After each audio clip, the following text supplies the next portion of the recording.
In the previous video, we introduced the concept of an estimator being the stochastic version of the estimation result.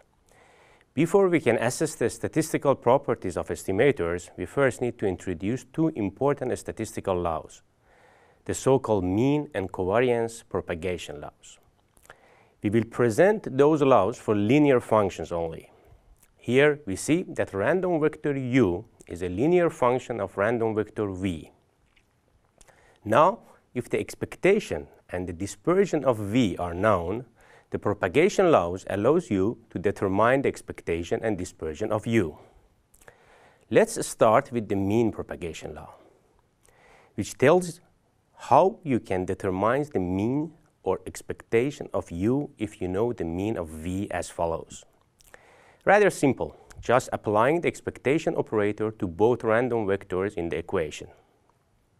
Now remember the following examples from the exercises, where we took the summation of two independent distance measurements and we were interested in the expectation of this sum. Let's first write the sum of the two random variables in the same form as we used to present the propagation law, which is shown here in the bottom right of the slide. So in this case, u is the random variable being equal to the sum of y1 and y2. Matrix L is a row vector with 1s, and V is the column vector with y1 and y2. There is no deterministic vector C in this case. We can now apply the propagation law in the bottom right, where we see that matrix L, the vector with 1s, must be multiplied with the expectation of V. If we elaborate on this result, it follows that the expectation of the sum of the two random variables is simply equal to the sum of the expectations of the individual variables. Knowing that these are equal to x1 and x2 respectively, this gives the final results. Let's now look at the covariance propagation law.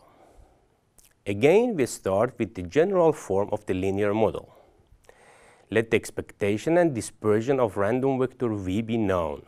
What is then dispersion of u? Well, it is given by the equation shown here, showing that it depends on the matrix L and the dispersion of V. Vector C is deterministic and consequently has no influence on the dispersion of U. Remember that the dispersion is equal to the covariance matrix. Therefore, we can write the covariance propagation law also in terms of corresponding covariance matrices of U and V. Applying this to the same example as before, we now need the dispersion of the observable vector, and since the observables are independent, this will be 2 by 2 diagonal matrix. The linear function we were looking at was the sum of the two random variables. We can now apply the covariance propagation law as shown in the bottom right.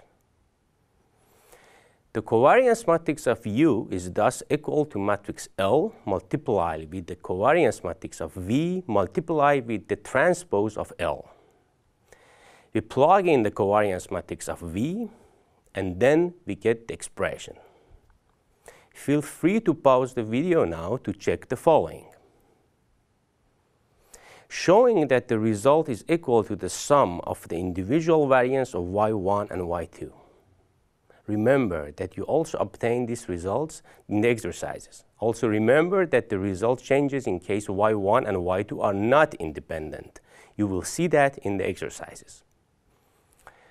In this video, the linear mean and covariance propagation law were presented. Knowing the expectation and covariance matrix of V, we can now determine the expectation and covariance matrix of a random vector U, which is linearly related to V.